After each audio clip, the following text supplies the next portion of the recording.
সকলোৱে জানো যে এটা সাংঘাতিক আণ্ডাৰকাৰেণ্ট, সাংঘাতিক চাইলেণ্ট ভোট বিৰোধী দলৰ পক্ষত পৰিছে নতুন চৰকাৰ হ'ব যে অসমৰ জনসাধাৰণে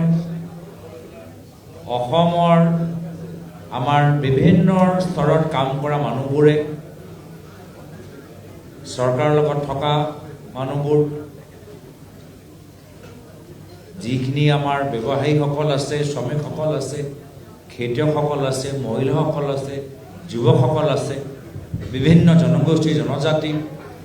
উজনি অসম, নামনি অসম, বাৰাক হিলছ, চাৰিওফালে অসমৰ জনসাধাৰণে এইবাৰ এখন নতুন চৰকাৰ গঢ় দিবলৈ নিজৰ ভোট যোৱা আমাৰ 9 তাৰিখত তেওঁলোকে প্ৰকাশ কৰিছে আৰু যাৰ যি ফলাফল আমি অহা 4 তাৰিখত আমি গম পাম।